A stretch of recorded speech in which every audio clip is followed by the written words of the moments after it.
Who are you? Are you your actions, your thoughts, your words, your intentions, a combination of all those and more? Or like Diane from BoJack Horseman, you do think that all you are is just the things that you do. How do we know what we are?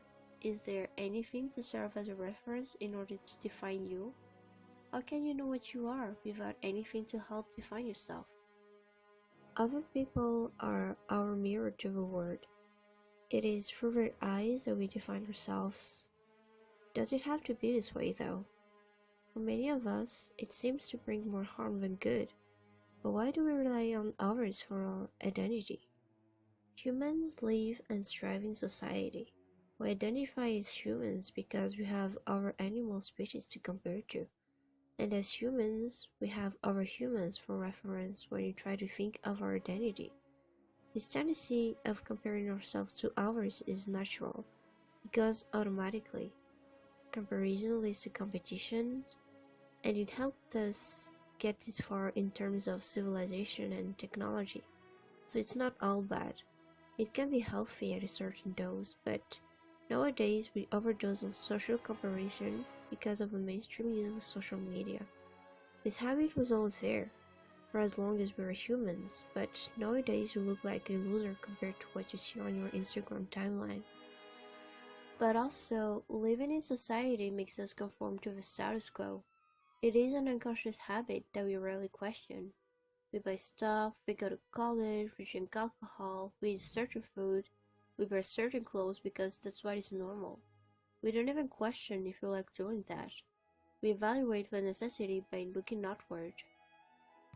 If everyone does it, it must be necessary, and in some cases, we will even ignore the evidence of our own senses just to avoid looking like a fool. That's how strong peer pressure gets.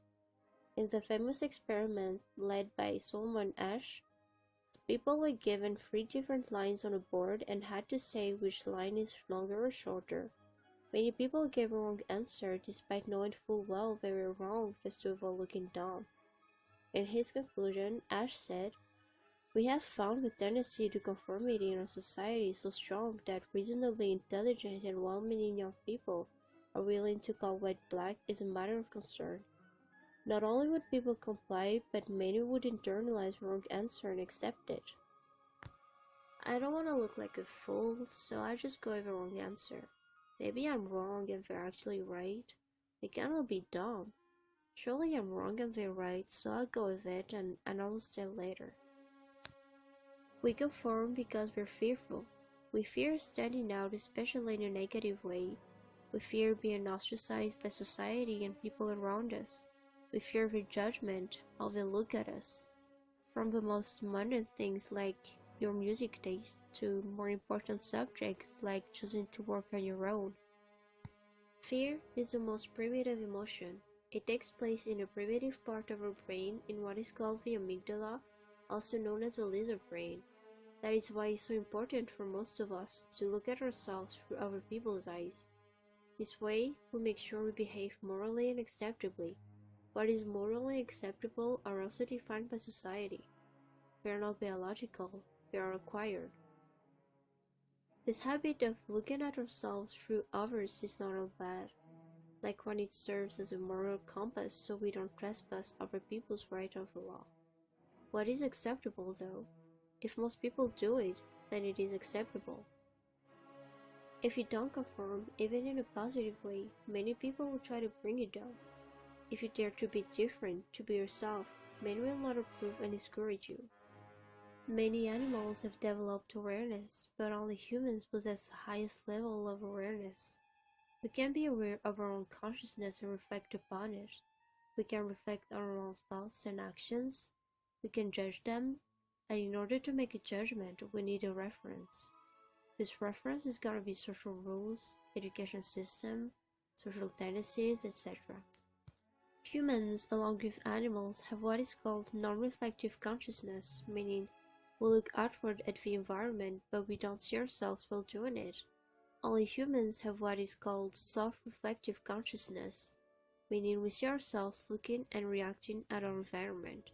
It's like looking at ourselves from a third-person perspective. This self-reflective consciousness is what separates us from animals. It is what makes us capable of introspection, so it's mostly a great thing. But at higher dose, it becomes a recipe for anxiety and depression. And the problem is, it has morphed into a bad habit for many of us, bringing more harm than good.